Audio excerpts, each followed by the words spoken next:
everyone. My name is Deneen White, and I am the host of the Coffee in the Green Room podcast. I am here live in Las Vegas doing live podcasts. I am so excited. So just so you know, here at Coffee in the Green Room, we have those conversations that you don't have on stage. You have them in the green room, like where we are today.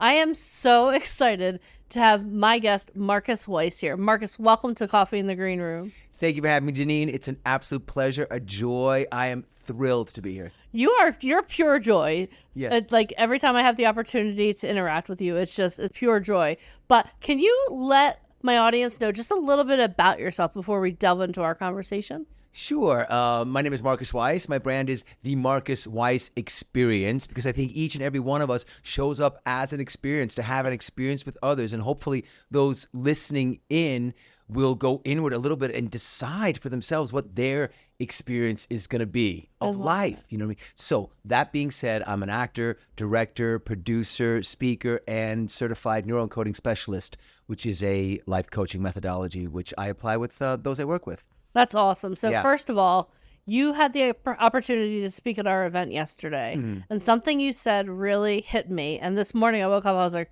oh. And then I was like, no, it's my choice the way I wake up. So can you talk a little bit about that? Because I think in the world today, we live in a crazy world. So can you talk a little bit about how do you start your day making that decision? Hey, you know what? Today's going to be a good day. For me, it starts with physiology.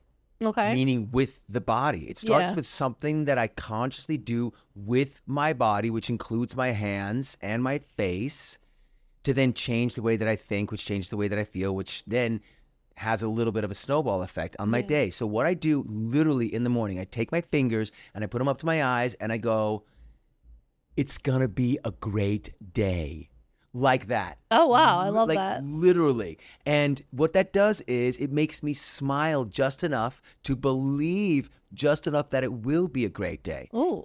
Just enough to make me stretch. And I can't do it right here because I'm constricted, as we were saying earlier.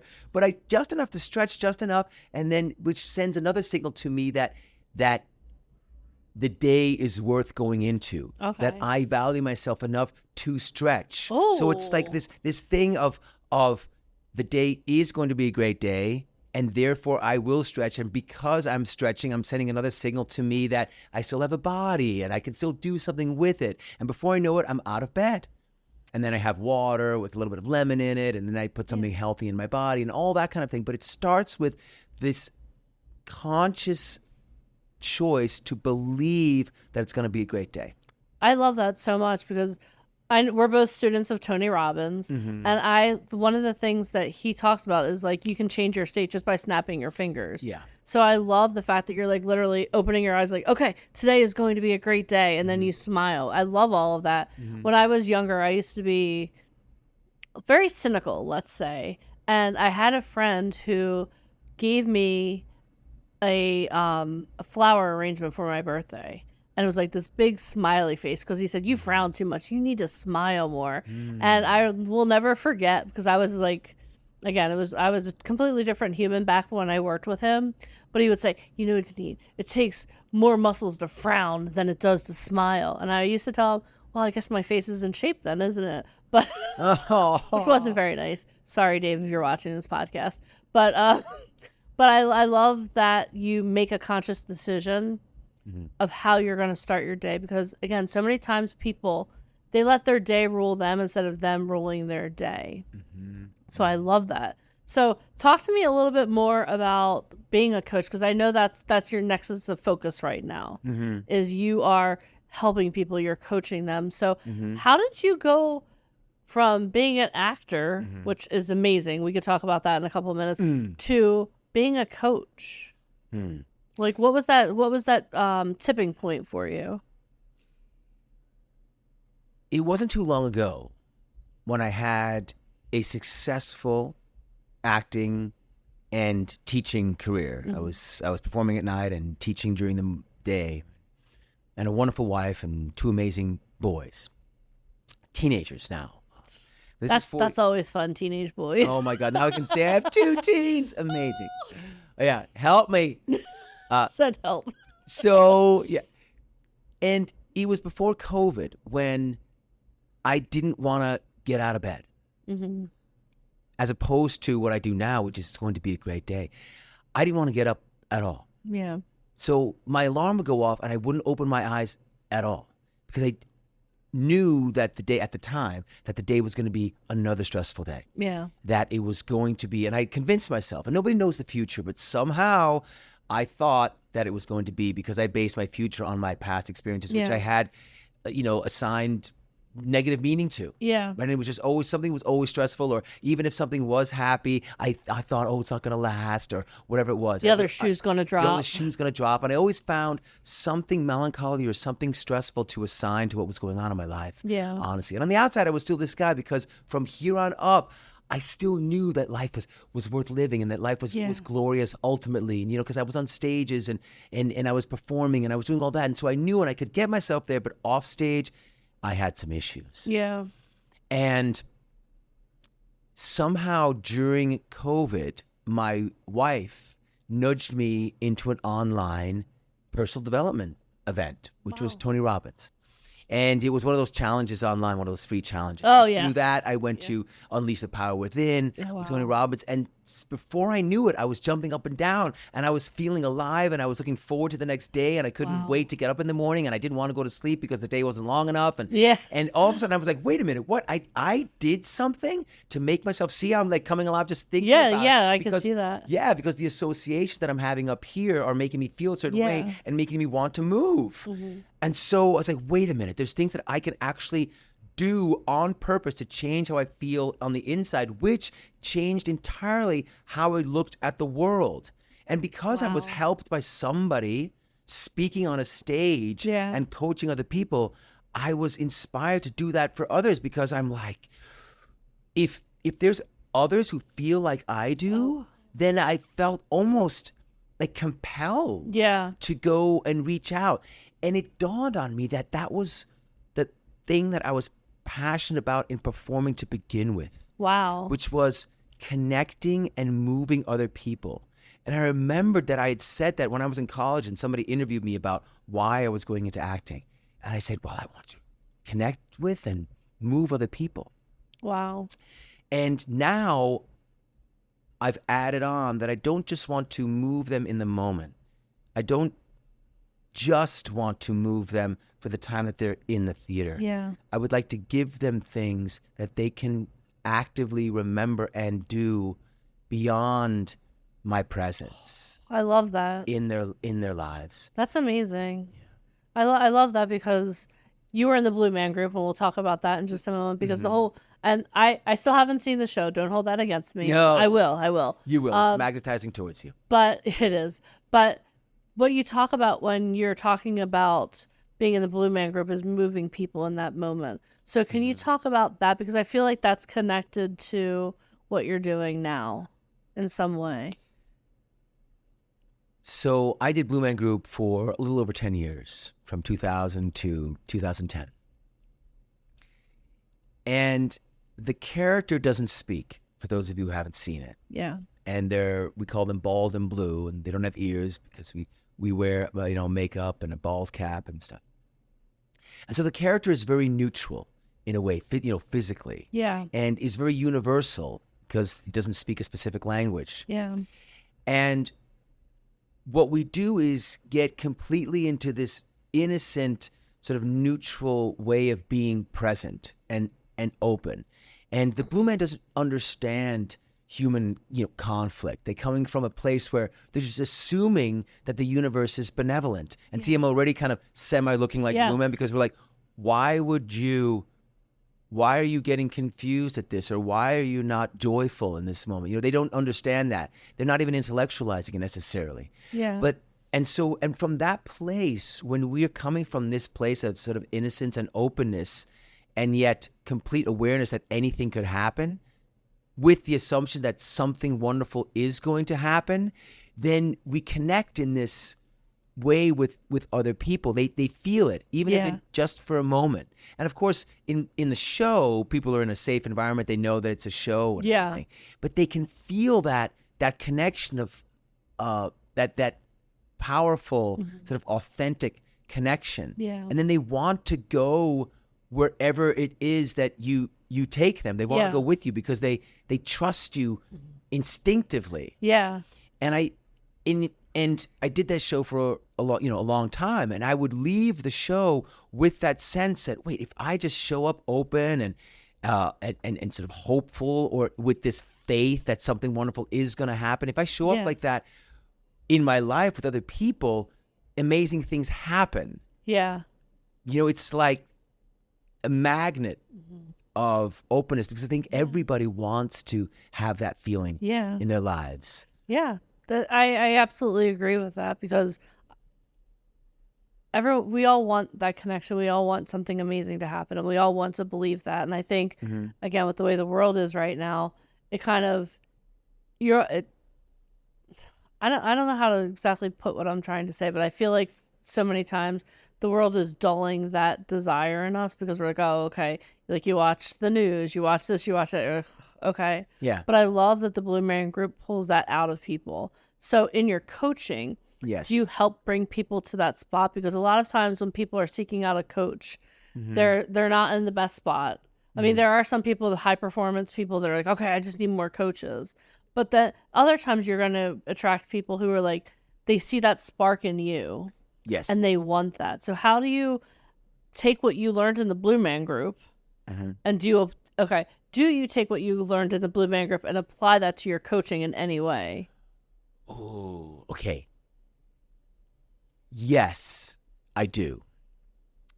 I start with connecting to what people want from their model of the world. Yeah. So that's really the first question, is what is it that you want? And they sort of see it, and or they see it clearly, but something is in the way between what they want and something standing in the way, some kind of fear, some kind of hesitation, some kind of procrastination, some kind of fear of success, fear of failure, imposter syndrome. Fear. All those things. It's all fear, right? Yeah.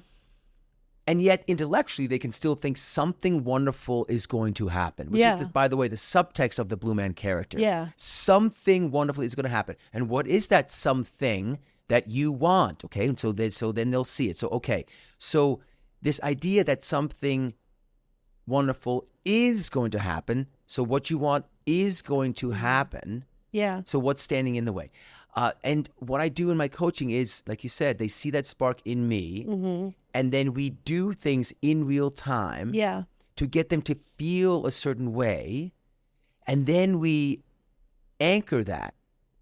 And by that, I mean I help them acknowledge that they did that in real time, that they had something to do with it. That's awesome. And so for them to go, I did that, I got myself to feel a certain way, then okay, that means that I can take steps in my thoughts and my feelings and my actions to get to a certain place of feeling. That means that I can, those I work with, can take steps closer to that wonderful thing that they want to happen in their lives. So it's really a step by step thing. But the most important thing is to have joyful things happen in real time and letting them know that they had something to do with it.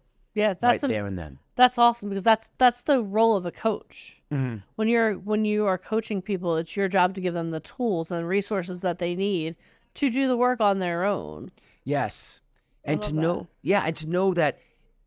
that no matter the mess along the way, regardless of what the actual journey looks like, you will get there. The celebration will happen at the end. You will get to that thing that you want. That's what the Blue Man kind of does. Is at the end of the show, everybody's jumping up and down, and they're connected by paper, by the way, and they're celebrating. And the Blue Man's like, just stay with that, and nobody cares anymore about how you got there. Yeah, the how is you'll figure that out. Yeah, or you'll leave that behind you. What matters most is that moment. Is that you got there, Yeah. and then going like, I got here. Yes. And then you celebrate that you got there. And so the next time something comes to you, a next thing that you want, you know, I can do this. I can do I this. did it. And I got yes, it. it was messy. And yes, it took a while or whatever, but I can do this. Right. That's amazing. That's like you're describing Tony Robbins' UPW as well, because that's like, I know the first time I ever did UPW, I was like, I'm not jumping. Tony, Right. I'm not jumping. And then a couple of minutes later, I'm like bouncing, and then I'm jumping, and I'm making my move, and I'm like, how did that happen? And then I'm Right. like, and the amazing thing is that even through, when I was at UPW, it was virtual because it was during COVID. Yeah. But like the tools that I learned there, like even now, like okay, like when I step on stage or something, I'm like, okay, I got this, and like I Right. snap my fingers, and I'm in that place, and that's why I snap my fingers so much now that I think about it. Here we are. For you to snap the fingers Yeah, thing. Yeah. it's like snapping the fingers, and all of a sudden I'm there and I'm present. Yeah. And I love that you're giving people those tools, Mm-hmm. because I want the world to be a better place. I know you want the world to be a better place, and the way that the world becomes a better place is by taking our candles and igniting other people that light in other people. And that's exactly what you do when you walk into a room. Mm-hmm. Well, thank you. On purpose. On purpose. With intention Yes. and attention. Because when you put your attention onto something and you act with intention towards it, then something is going to happen. Yeah, something amazing. Right, something amazing is going to happen. And hopefully that intention is a positive one. Yeah. Yeah. You know, and like you said, it can change in an instant, because the truth is, no matter how slowly you inch up to a moment or an action, eventually you get to that turnover place between it's not happening to it happened. Yes. And so you might as well do that before you inch up for like years. Yeah, why not be excited about it? Right, you might as well do it right now. Yeah. You know, and that's where like the snapping of the fingers comes in, the squeezing of the fist, or making your move, or just deciding, because once you jump off that diving board, when you're a kid and you just take like forever, and they're up there and they're forever, and they get into their heads and then whatever, and they're scared of things, and it can take like half an hour, and you're down there as a parent You're going, like, come on. but it's like, come on, you can do it. And ultimately, between not doing it and doing it is that split second. Yeah. So how can we help people not procrastinate for years, or not stay in fear, or God forbid worse, forever? How can we share with them ways in which they can themselves do the things to get to a better place for themselves, a feeling ultimately. It's almost like the Marcus Weiss Experience should be a movement. You should be a movement, because literally you practice what you preach. Like I remember the first time I met you, I was like, there's something about this guy. Like I know that, like I didn't know anything about you. I just knew your energy. And I love that. And I really want people, like if you're watching this podcast, definitely look Marcus up, because I promise you will be a better person. Like you're even like, even some of your social media, when you're like, I don't want to go to the gym, but I'm going to. Exactly. I love those. You're like, I'm doing it. And I'm like, that it's amazing, because everything you do, what you're saying now is the way I've seen you present yourself, and that's truly amazing. So thank you. I mean, thank you. That's the thing, because you just said it. Do I always feel like doing something? No. And I like to say, do I just wake up like this? No, I just described what I do. I wake up like this. Oh God. You know what I mean? That's how most of us wake up. Like, where am I? What's happening? Whatever. And then, but through practice, through rehearsal, that means practice with emotion. Yeah. I have now developed it's become part of me. Yeah. To take my fingers and do, it's going to be a great day. It's now something that I automatically do, and I feel weird not doing it. Yeah, because it's a habit. The discipline becomes the habit, becomes you. Yeah. And so now I don't feel good when I don't do it. Yeah. And then I do it and feel better and do better. Yeah. So life really takes a great turn that way. It's like a beautiful snowball effect. Yeah. And so, do I ever get scared? Yes. And this morning I was, whatever. Or do I ever get frustrated? Yes. And I don't spend as much time there, because I have the tools to get myself beyond it. Yeah. And sometimes I choose to stay there. Sometimes I choose to acknowledge something that's wistful, or when something happens, or especially to other people, I allow myself to sort of feel that for a while. Yeah, I think you have to allow yourself to feel your emotions, because if you deny your emotions, then they become cancerous in your body. So I love, but you allow yourself to sit with your emotions, and then you're like, okay, you know what? Time to snap our fingers and snap out of it. That's right. Time to snap our fingers and get moving. Yeah. And get into, emotion, which is like energy in motion. Yeah. And to that movement. Thank you so much for saying that. Absolutely. Yeah. And we need to start, with ourselves, that I truly believe that if we show up in a certain way, the world applauds us. Yes. That means, and that in a way it comes from the performing world in a way. Yeah. When you show up like that, people feel it and they want to applaud you. And that means, what is applause? It means, this is good news. Yeah. And let's do more of it. Yeah. And they sit there, and I think that's ultimately what we want. Yeah. I think everybody to some degree is looking for a way to connect with other people, connect with the world, and then be embraced. Yeah. No matter what they do. Yeah. In a sense. And I think it's something that we're all trying to get back to. I mean, we started that way, right? We all started in a belly. Yep. Sorry if that's a surprise to anyone. And I thought I was hatched out of a pod, so that's very surprising. Tell me more. But anyway, we all started, feeling free and coming out, and the world is hard. Yeah. So what can we do to move forward? What can we do to look forward to the next moment? What can we do to wake up every day and say it's going to be a great day, and then and not have, by the end of the day, the ability to say that was a bad day. Yeah. Any day this side of the dirt is a phenomenal day. Is a phenomenal day. Yeah, it is. I love that. Well, Marcus, yes. Where can my audience find you? Because I want them to experience your joy. And if anyone wants coaching, definitely reach out to this man. I highly recommend him. So how can they find you? Okay. I am the Marcus Weiss Experience on Instagram, the Marcus Weiss Experience. And I am themarcusweissexperience.com, or they can also find me on Facebook. I'm Marcus Jacob Weiss. Okay, awesome. Those are the best ways. And on LinkedIn, too, under Marcus Weiss. So your job now is to stop listening to this podcast. Well, we'll go over that in a second. And look him up, because I promise you this. Pure joy. Your life will be enriched just by following his social media and just by allowing yourself to experience the Marcus Weiss Experience. Thank you so much. So, Marcus, thank you so much for being here. This was so much fun and amazing. It was great to get to know you a little bit more. Thank you, Deneen. It's been my pleasure. You're welcome. All right. So, if you enjoyed this episode of the Coffee in the Green Room podcast, this is what I need you to do. I need you to click the subscribe button.